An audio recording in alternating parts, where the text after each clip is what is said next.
BSP supremo Mayawati के जान को है खतरा दोस्तों। उन्होंने अपने जान को लेकर सरकार से मांग ली है सुरक्षा की व्यवस्था दोस्तों। जी हाँ, उनके घर के पास में क्यों बनाया गया ओवर ब्रिज दोस्तों। जी हाँ, पुल क्यों बनाया गया उनके घर के ऊपर और उससे उनको लगातार खतरा नजर आ रहा है। बीएसपी सुप्रीमो बड़ी बात उन्होंने बोल दी, उनको जान को उन्होंने बोला कि मेरे जान को खतरा है, सरकार ये व्यवस्था मेरे लिए जरूर कराए, नहीं तो कभी भी कुछ हो सकता है मेरे साथ। गेस्ट हाउस का कांड 2 जून 1995 की घटना उनको याद आ गई दोस्तों। अचानक से उन्होंने क्या कुछ बयान दे दिया और काफ़ी लंबा बयान उन्होंने बीएसपी सुप्रीमो मायावती ने दिया दोस्तों। उन्होंने अपने प्रोटेक्शन को लेकर काफ़ी कुछ सरकार से मांगे कर दी दोस्तों। उनके साथ जो 2 जून 1995 को समाजवादी पार्टी की तरफ से गेस्ट हाउस कांड जब किया गया था, उसको चीज को बीएसपी सुप्रीमो मायावती अभी तक भूली नहीं है दोस्तों। हालांकि लोग समझ रहे थे कि बीएसपी सुप्रीमो मायावती जी भूल गई हैं, इसीलिए समाजवादी पार्टी से उन्होंने गठबंधन पिछली बार कर लिया था, लेकिन उन्होंने सब कुछ साफ कर दिया एकदम। जी हाँ, आप देख रहे हैं हिंदी दस्तक टीवी, मैं आपके साथ रविंद्र कुमार। अगर चैनल पर पहली बार है तो चैनल को सब्सक्राइब करके वीडियो को लाइक करें, वीडियो को शेयर करें दोस्तों। और एक खबर, बहुत ही महत्वपूर्ण खबर होने वाली, मैं पूरी खबर आपको बताऊंगा विस्तार पूर्वक, और आपसे रिक्वेस्ट होगी चैनल को सब्सक्राइब जरूर करिएगा, वीडियो को शेयर जरूर करिएगा दोस्तों। आखिर में बीएसपी सुप्रीमो मायावती जी ने सरकार से क्या कुछ मांग कर दी, उन्होंने क्यों अपने जान को उनके खतरा लग रहा है बीएसपी सुप्रीमो मायावती जी को, और कौन लोग हैं जिनसे बीएसपी सुप्रीमो को डर है, उनके जान का खतरा है दोस्तों। और गेस्ट हाउस कांड पे उन्होंने क्या कुछ खुलासा कर दिया है, आइए हम आपको विस्तार पूर्वक खबर बताने का प्रयास करते हैं। सबसे पहले वो चिट्ठी आपको दिखाएंगे, जो चिट्ठी बीएसपी सुप्रीमो ने लिखी है, जो बयान बहुजन समाज पार्टी की मुखिया मायावती ने दी है दोस्तों। अब दोस्तों मैं आपको बताता चलूं, बीएसपी सुप्रीमो मायावती का राष्ट्रीय कार्यालय लखनऊ में है, और लखनऊ में बीएसपी सुप्रीमो मायावती जी का आवास भी है दोस्तों। मैं वहां पर ग्राउंड रिपोर्ट करने के लिए गया था। बीएसपी सुप्रीमो के आवास के पास 9 माइल एवेन्यू के पास में एक ओवर ब्रिज बहुत लंबा सा बना दिया गया है। हालांकि बताया जा रहा है उस ओवर ब्रिज की वजह से बीएसपी सुप्रीमो मायावती को खतरा है। और ओवर ब्रिज बनवाया कौन था, किसके शासनकाल में बना था, वो सारी जानकारी बीएसपी सुप्रीमो मायावती ने दे दी है। और बीएसपी सुप्रीमो मायावती ने वहां पर एक स्टैचू लगाया था, माननीय काशीराम साहब, बाबा साहब डॉक्टर अम्बेडकर। उस समय वह स्टैचू जब वहां पर कार्य शुरू करवाया गया सरकार के द्वारा, तो स्टैचू के बीएसपी सुप्रीमो की मजबूरी बन गई कि वहां से उखड़वा कर स्टैचू को वहां से निकलवा कर अपने घर के सामने उन्होंने स्टैचू को लगा लिया है। अब जहां पर वह श्रद्धांजलि अर्पित करते हैं माननीय काशीराम साहब के पुण्यतिथि पर, बाबा साहब के पुण्यतिथि पर दोस्तों, तो लोग इस पर भी विरोध किए थे। बीएसपी सुप्रीमो ने अपने घर पर ही क्यों बाबा साहब की स्टैचू लगा ली, माननीय काशीराम साहब की स्टैचू लगा ली, उन्होंने पत्थरों में पैसा बर्बाद कर दिया। लेकिन सरकार वहां पर कार्य शुरू कर दी थी ओवर ब्रिज का, इसके लिए मजबूरी बीएसपी सुप्रीमो की बन गई थी कि स्टैचू को वहां से हटाना पड़ा। तो आइए हम आपको खबर विस्तार पूर्वक बताते हैं क्या कुछ बीएसपी सुप्रीमो ने गेस्ट हाउस कांड को उन्होंने क्यों याद कर लिया दोस्तों। ये दोस्तों मैं आपको ट्वीट दिखाता हूँ। सबसे पहले बीएसपी सुप्रीमो मायावती जी का ट्वीट में बीएसपी सुप्रीमो मायावती जी ने उस सब खुलासा कर दिया है। ट्वीट को आप ध्यानपूर्वक देखिएगा और सुनिएगा क्या कुछ बीएसपी सुप्रीमो ने ट्वीट में लिखा है। उसके बाद गेस्ट हाउस का कांड में आपको बताने का प्रयास करूंगा, जो मायावती जी को जान से मारने की साजिश भी उस समय बन गई थी दोस्तों। उसमें मायावती जी ने सब कुछ खुलासा किया है, कोई अपने मनगढ़ंत कहानी कोई नहीं बता रहा है। तो आइए मैं आपको ट्वीट दिखाने का प्रयास करता हूँ। स्क्रीन पर आप देखिए, सपा अति पिछड़ों के साथ साथ जबरदस्त दलित विरोधी पार्टी भी है। हालांकि बीएसपी ने पिछले लोकसभा आम चुनाव में सपा से गठबंधन करके इनके दलित विरोधी चाल चरित्र और चेहरे को थोड़ा बदलने का प्रयास किया, लेकिन चुनाव खत्म होने के बाद ही सपा पुनः अपने दलित विरोधी जातिवादी एजेंडे पर आ गई। और अब सपा मुखिया जिससे भी गठबंधन की बात करते हैं, उनकी पहली शर्त बसपा से दूरी बनाए रखने की होती है, जिसे मीडिया भी खूब प्रचारित करता है। वैसे भी सपा के 2 जून 1995 सहित घिनौने कृत्यों को देखते हुए वह इनकी सरकार के दौरान जिस प्रकार से अनेकों दलित विरोधी फैसले लिए गए हैं, जिनमें बीएसपी यूपी स्टेट ऑफिस के पास ऊंचा पुल बनाने का कृत्य भी है, जहां से षड्यंत्रकारी अराजक तत्व पार्टी दफ्तर कर्मचारियों व राष्ट्रीय प्रमुख को भी हानि पहुंचा सकते हैं दोस्तों। वहीं आगे बीएसपी सुप्रीमो लिखती हैं, जिसकी वजह से पार्टी को महापुरुषों की प्रतिमाओं को वहां से हटाकर पार्टी निवास पर शिफ्ट करना पड़ा दोस्तों। मैंने अभी कहा था ना कि मायावती वहां पर जब काम होने लगा समाजवादी पार्टी के द्वारा, तो बीएसपी सुप्रीमो की मजबूरी बन गई थी कि वहां से स्टैचू को हटाकर आवास के पास में लगाना पड़ा दोस्तों। तो इस प्रकार से समाजवादी पार्टी ने अपने शासनकाल में काम किया। बीएसपी सुप्रीमो अब बड़ा बात बोल रही है, बड़ी बात बोल रही है दोस्तों। अब आगे उन्होंने क्या लिखा, आइए वो भी मैं आपको दिखाने का प्रयास करूंगा, एक एक खबर बताने का प्रयास करूंगा दोस्तों। अब आगे उन्होंने लिखा है, साथ ही इस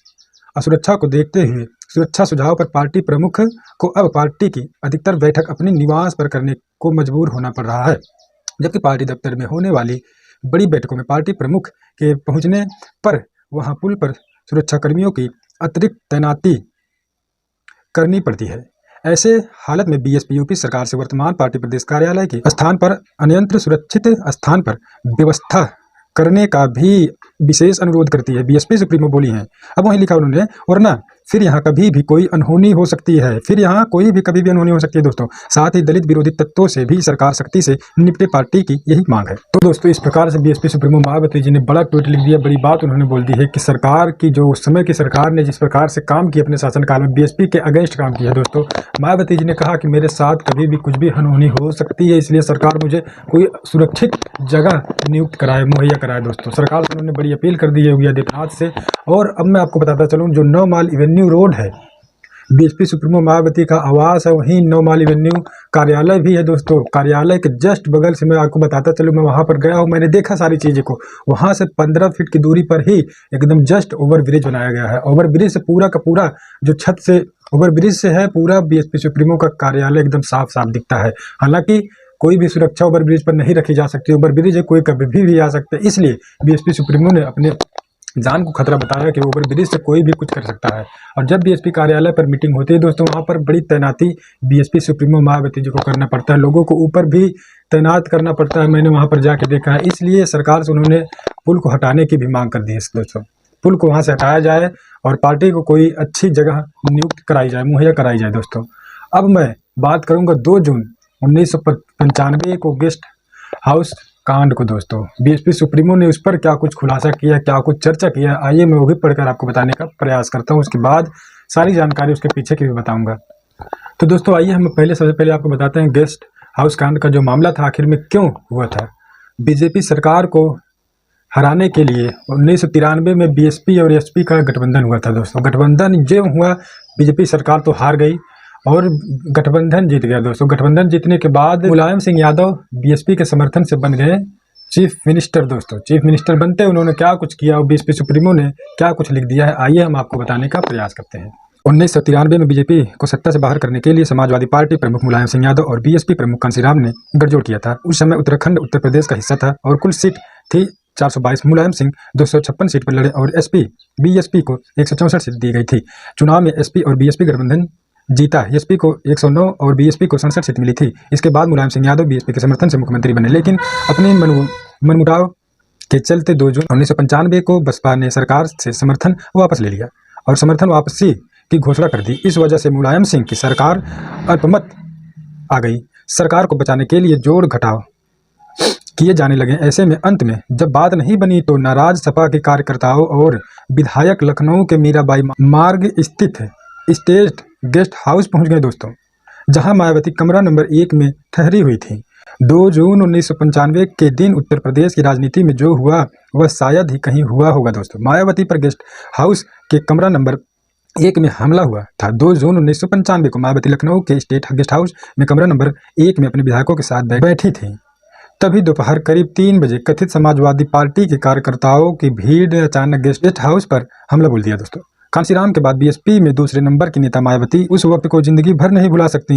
उस दिन समाजवादी पार्टी के विधायक और समर्थकों की उम्मीदी भीड़ सबक सिखाने का नाम पर दलित नेता की आबरू पर हमला करने पर आमदा थी।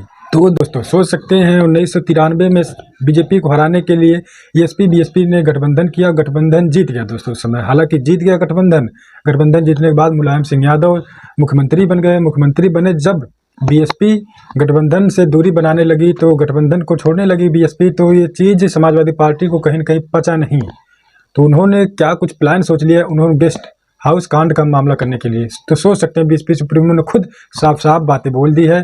इस चीज़ को मैं भूली नहीं हूँ। हालांकि मैंने जब गठबंधन कर लिया था अभी पिछले विधानसभा के चुनाव में, मैं सपा को कुछ सुधारने के लिए और जो आदत उसकी जो आदत समाजवादी पार्टी है उस आदत को सुधारने के लिए मैंने गठबंधन किया था। लेकिन जैसे ही चुनाव खत्म हुआ समाजवादी पार्टी फिर दलित विरोधी नीतियों पर काम करने लगी, उसी मुद्दे पर आ गई दोस्तों। इस प्रकार से तमाम लगातार बीएसपी सुप्रीमो की तरफ से भी ट्वीट किया जा रहा है, समाजवादी पार्टी के मुखिया अखिलेश यादव की तरफ से भी लगातार कई ट्वीट आते जा रहे हैं दोस्तों। इस प्रकार से लगातार अब राजनीतिक माहौल में कहीं न कहीं उथल पुथल मची हुई है, क्योंकि अभी मीडिया वाले ने जब अखिलेश यादव से पूछा अगर बीएसपी सुप्रीमो मायावती को इंडिया गठबंधन में लाया जाता है तो क्या कुछ फायदा होगा, तो अखिलेश यादव का जवाब आया कि उसके बाद की जिम्मेदारी क्या आप लोग लोगे। हंसते हुए उन्होंने कहा। उसके बाद बीएसपी सुप्रीमो ने अखिलेश यादव के ट्वीट के माध्यम से ऐसा कुछ बोल दिया कि अखिलेश यादव ने कदम खींच लिया उसके बाद क्या कुछ बीएसपी सुप्रीमो ने कर दिया। और सबसे बड़ी बात तो यहाँ पर अभी भी आती है कि बीएसपी के बहुजन समाज पार्टी के राष्ट्रीय कोऑर्डिनेटर रहे और इस समय उत्तराधिकारी भी घोषित कर दिए गए आकाश आनंद, उनका एक ट्वीट आया, मात्र कुछ एक लाइनों का ट्वीट आया, लेकिन एक लाइन का ट्वीट गुंडों की छाती वाला ट्वीट है भैया। गुंडों की छाती पर चढ़ जाओ, मुहर दबा दो हाथी पर, इस तरीके का ट्वीट आकाश आनंद ने लिखा है। आकाश आनंद ने क्या कुछ लिखा है उस ट्वीट में मैं वो भी बता देता हूँ कि उन्होंने लिखा है, चढ़ गुंडों की छाती पर मुहर लगेगा हाथी पर। तो गुंडे कौन है, किसके छाती पर बीएसपी के लोग चढ़ेंगे, जो आकाश आनंद ने बड़ी बातें लिख दी है। तो अब कहीं न कहीं आकाश आनंद भी अब तेवर में आ चुके हैं दोस्तों, फॉर्म में आ चुके हैं आकाश आनंद ने। आकाश आनंद बीएसपी सुप्रीमो के उस ट्वीट को रीट्वीट करते हुए ये बातें लिखी है, चढ़ गुंडों की छाती पर और मुहर दबाओ हाथी पर। तो इस प्रकार के तमाम तरीके की बातें निकल कर आ रही हैं। अब 2024 लोकसभा का चुनाव नजदीक आता जा रहा है। अब देखने वाली बात होगी कि मायावती जी इंडिया गठबंधन में जाती हैं और फिर अकेले ही चुनाव लड़ेंगे, जैसे हमेशा से चुनाव बीएसपी सुप्रीमो अकेले लड़ती हुई आती है। तो चलिए मिलते कुछ अगली खबरों में, अगली अपडेट में। अभी के लिए इतना ही। रवि कुमार के साथ हिंदी दस्तक। आखिरी में आपसे गुजारिश जरूर करूंगा कि चैनल को सब्सक्राइब करें, वीडियो को शेयर करें, अगर हो सके तो कुछ आर्थिक सपोर्ट चैनल को करिएगा, जिससे कि भारत की एक सच्ची बहुजनों की सच्ची खबर को इकट्ठा करने में जो संसाधन लगते हैं, जो आवागमन का जो संसाधन जुटाने का प्रयास करते हैं, उसमें मुझे कुछ आसानी मिल सके। दोस्तों आपसे रिक्वेस्ट होगी चैनल को सब्सक्राइब कर लें। मिलते कुछ अगले अपडेट में, अभी के लिए इतना ही।